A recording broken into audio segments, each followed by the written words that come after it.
Morning has come, arise and greet the day. Dance with joy and sing a song of gladness. The light of hope here shines upon each face. May it bring faith to guide our journey home.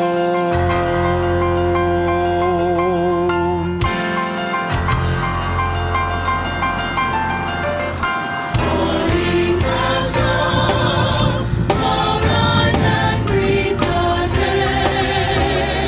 Dance with joy and sing a song of gladness.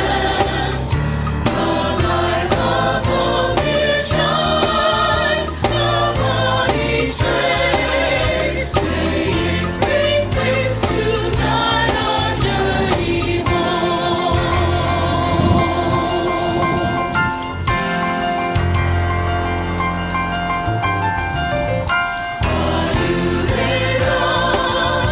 Once more the gift is here. Wonder fills this moment shared together.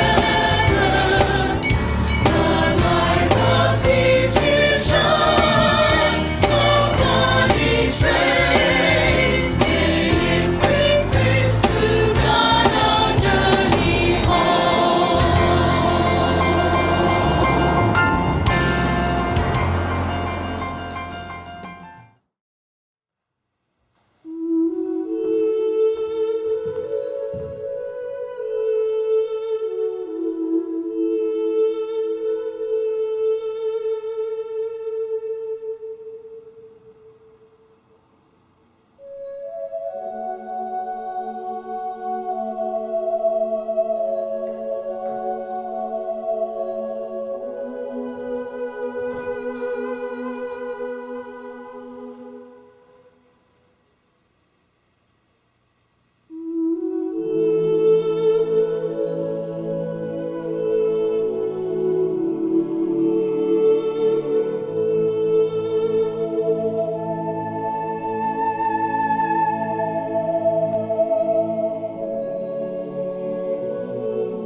Good morning. Andrea Gibson, American poet, writes, "Even when the truth isn't hopeful, the telling of it is." Sometimes the truths we have to tell are hard and ugly truths, ones that make us want to close our eyes, hide our heads in the sand, pretend it never happened, and just get on with our lives. But we can't do that. Here is one truth. Racism is not gone in this country. It never has been. We are not in a post-race world, even though some people would like to imagine it, preach it, will it into being. In the past few weeks, we've heard on the news about the deaths of Black people at the hands of police officers. We remember these names: George Floyd, David McAtee, and Breonna Taylor, and the others whose names we've heard and those whose names we don't even know. We hold them. These people did not deserve to die. No one deserves to die at the hands of another person. Images of violence during protests or harassment of Black people fill our news feeds these days. Our children are watching, absorbing, and we should be talking about it, telling the truth. To the families at Live Oak that have children who are fearful, angry, sad about all that is happening in the world, first I want you to know it's okay to have those emotions. It's okay to have them individually, and it's okay to have them in a whirlwind so that you don't even know which one is coming and which one is going.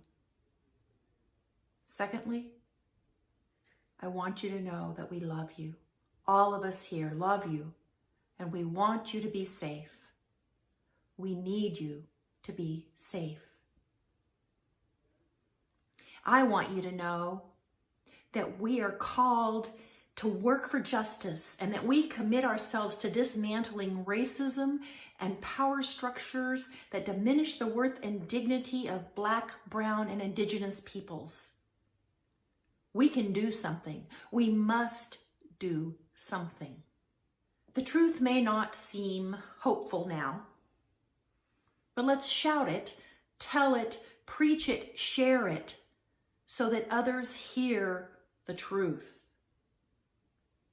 Black and brown and Indigenous friends, you have been doing it far too long on your own. The American Nightmare, June 1st, 2020, by Ibram X. Kendi. On May 19, 1896, the New York Times allocated a single sentence on page 3 to reporting the U.S. Supreme Court's Plessy v. Ferguson decision. Constitutionalizing Jim Crow hardly made news in 1896. Another racial text, published by the nation's premier social science organization, the American Economic Association, and classified by historian Evelyn Hammonds as one of the most influential documents in social science at the turn of the 20th century, elicited more shock in 1896. The data speak for themselves, Hoffman wrote. White Americans had been naturally selected for health, life, and evolution. Black Americans had been naturally selected for disease, death, and extinction. Gradual extinction, the book concluded, is only a question of time. Let them die, Hoffman seemed to be saying. That thought has echoed through time, down to our deadly moment in time, when police officers in Minneapolis let George Floyd die. Malcolm X said in 1964, quote, "We don't see any American dream. We've experienced only the American nightmare," end quote. A nightmare is essentially a horror story of danger, but it is not wholly a horror story. Black people experience joy, love, peace, safety. But as in any horror story, those unforgettable moments of toil, terror, and trauma have made danger essential to the Black experience in racist America. To be Black and conscious of anti-Black racism is to stare into the mirror of your own extinction. Ask the souls of the 10,000 Black victims of COVID-19 who might still be living if they were white. Ask the souls of those who were told the pandemic was the great equalizer. Ask the souls of those forced to choose between their low-wage jobs and their treasured life. Ask the souls of those blamed for their own death. Ask the souls. The American nightmare has everything and nothing to do with the pandemic. Ask the souls of Breonna Taylor, Ahmaud Arbery, and George Floyd. Step into their souls. History ignored you. America ignored you. The state did not want you to breathe. But your loved ones did not ignore you. They did not ignore your nightmare. They share the same nightmare.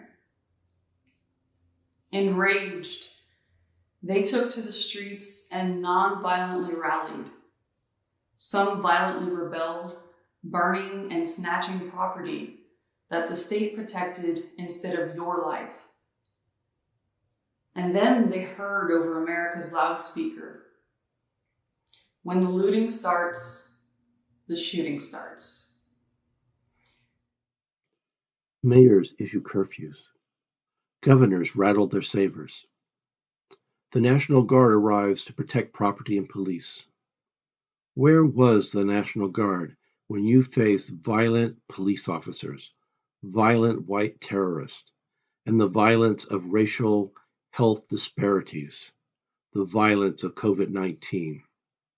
All the racist power and policy and ideas that kept the Black experience in the American nightmare for 400 years. Too many Americans have been waiting for Black extinction since Hoffman. Let them die. In 1896, Frederick Hoffman deployed data to substantiate racist ideas that are still building caskets for Black bodies today. Black people are supposed to be feared by all, murdered by police officers, lynched by citizens, and killed by COVID-19 and other lethal diseases. It has been proved. No there. Black life is the hopeless problem, as Hoffman wrote. Black life is danger. Black life is death. This is a racial pandemic within the viral pandemic, older than 1896, but as new as COVID-19 and the murder of George Floyd. But why is there such a pandemic of racial disparities in Minneapolis and beyond? The two explanations available to Hoffman more than a century ago remain the two options for explaining racial disparities today, from COVID-19 to police violence: the anti-racist explanation or the racist explanation.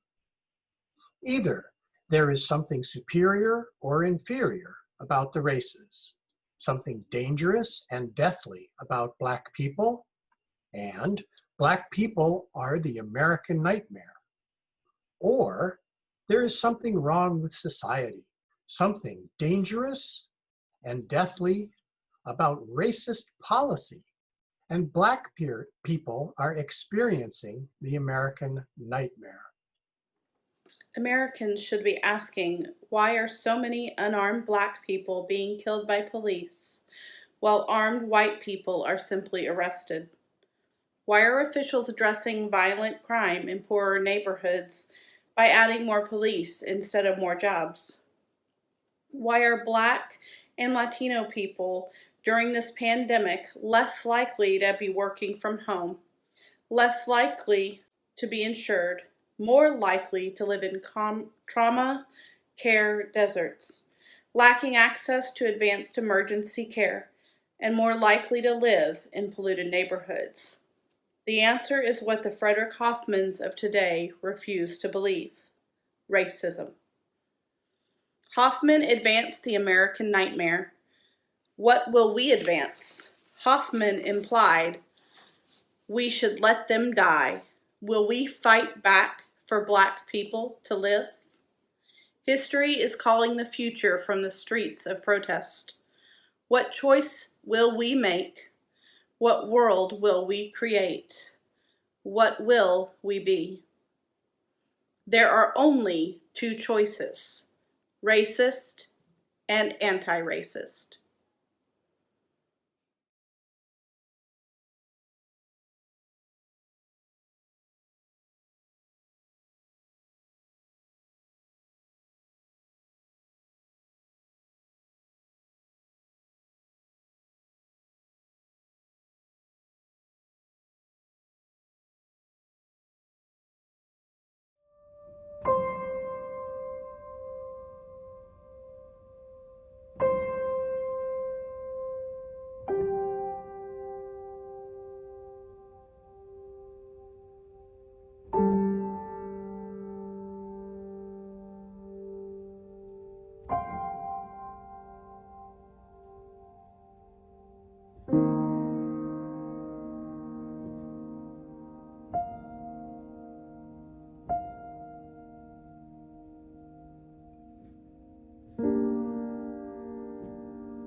Comfort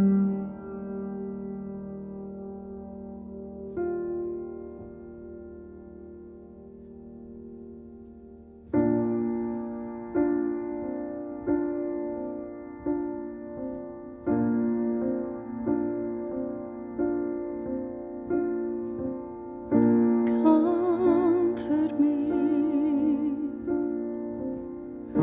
comfort me, comfort me, oh my soul.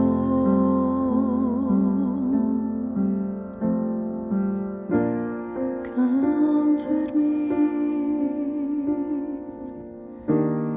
comfort me. Comfort me, oh my soul.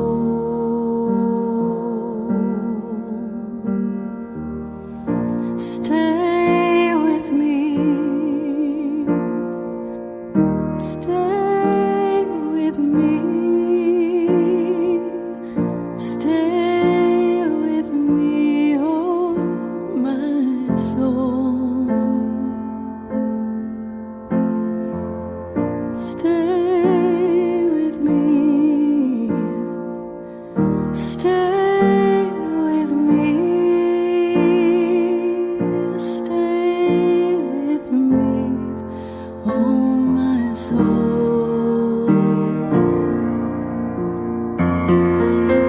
Sing with me, sing with me. Sing with me, oh my soul. Sing with me, sing with me, sing with me, oh my soul.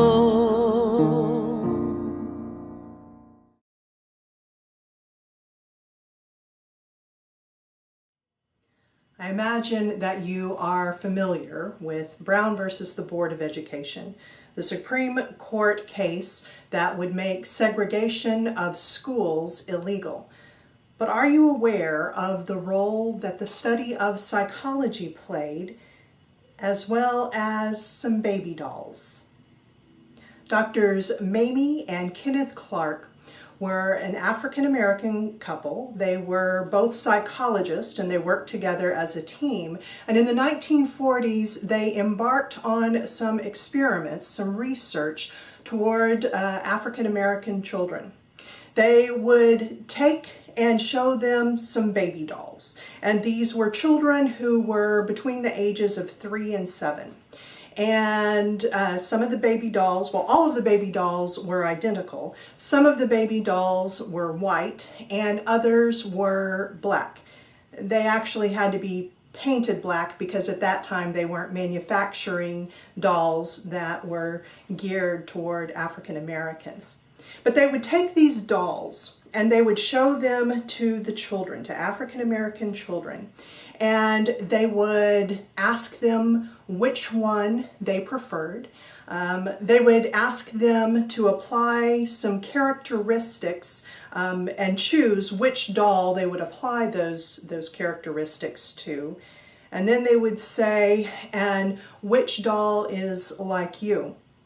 Even though the children were so young, they would ascribe the negative characteristics toward the black doll and the positive ones toward the white doll. They would invariably choose the white doll.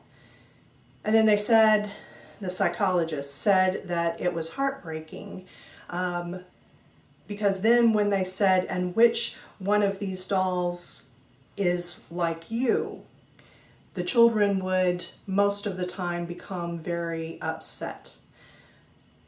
Perhaps even more dramatic, because they did these tests all over the country. And so, like in Massachusetts, that was often the response that they would get. But more upsetting to them was when they did the test in Arkansas, and the child used a racial epithet and said, "Me, that doll is like me," and meant it in a very negative way.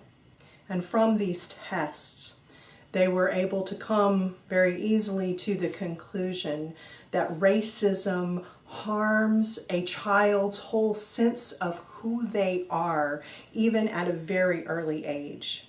These experiments and their conclusions were brought into the Brown versus the Board of Education case. And that and some other psychological studies weighed very heavily on the court, and it was even mentioned in their conclusion.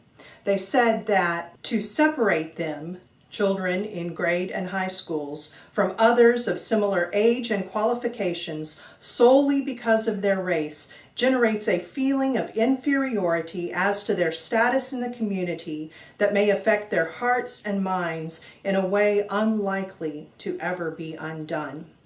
We adults got different messages depending on our skin color as we were growing up, and our children today are still getting different messages.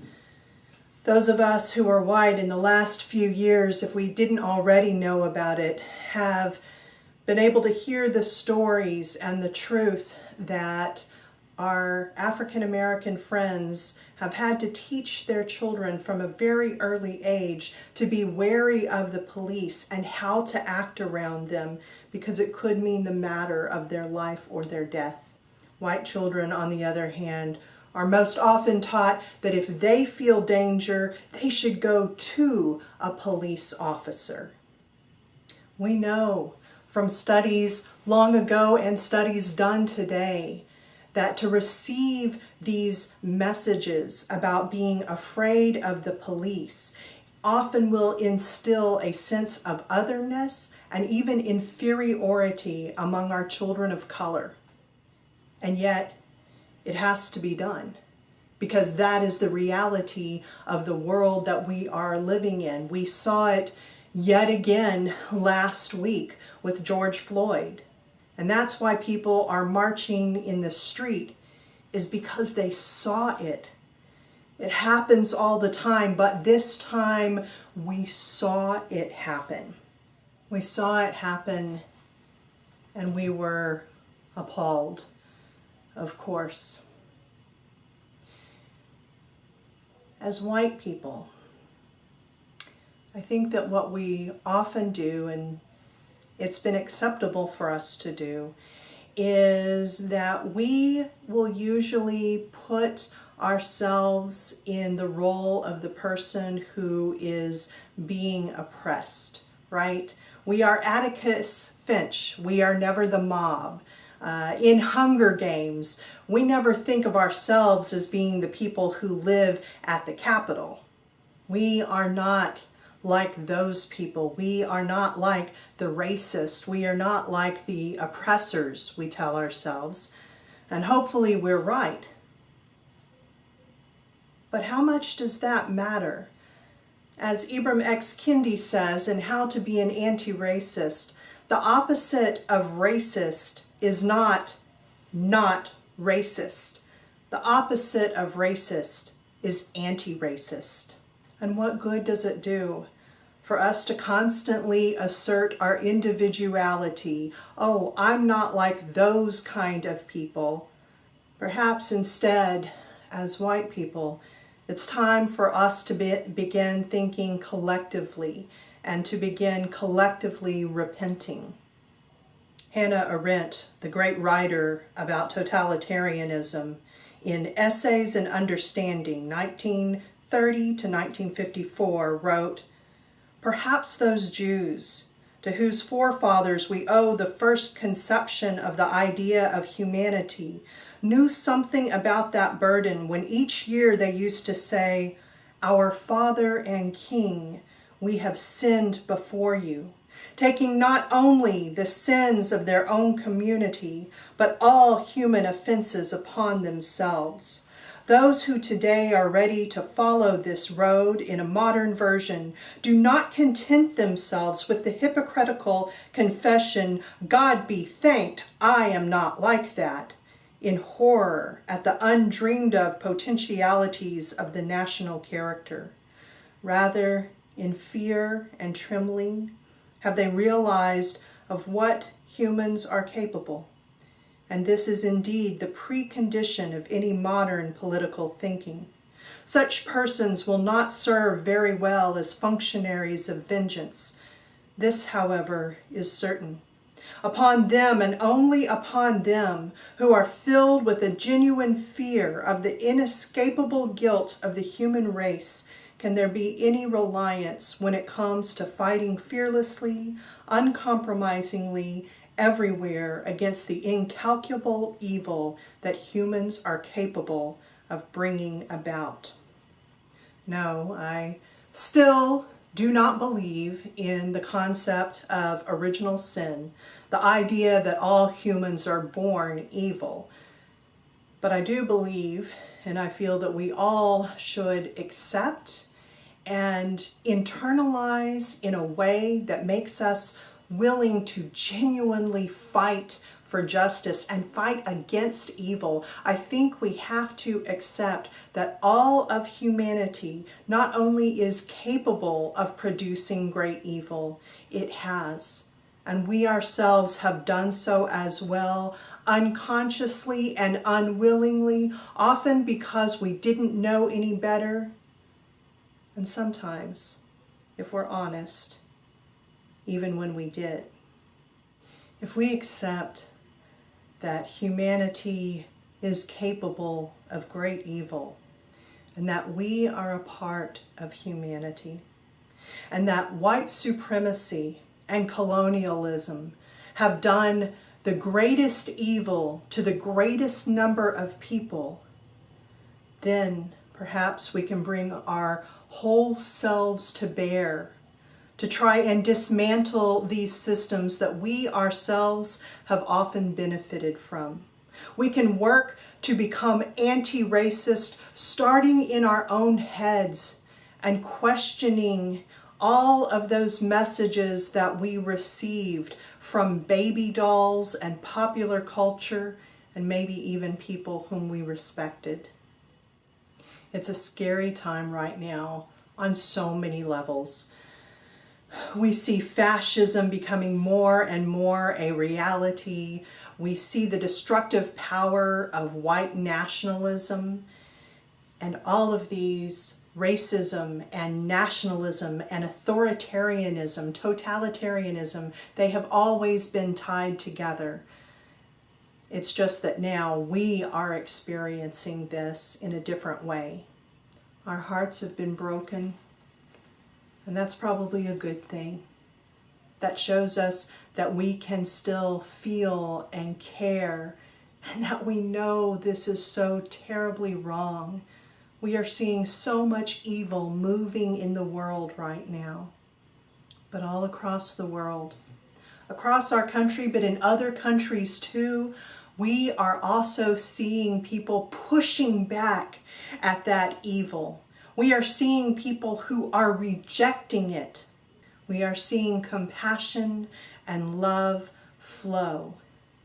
The compassion and the love are not the outcome, they're not the end of it, but they are the fuel that we can bring into ourselves so that we can do the hard work that must be done.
the bells are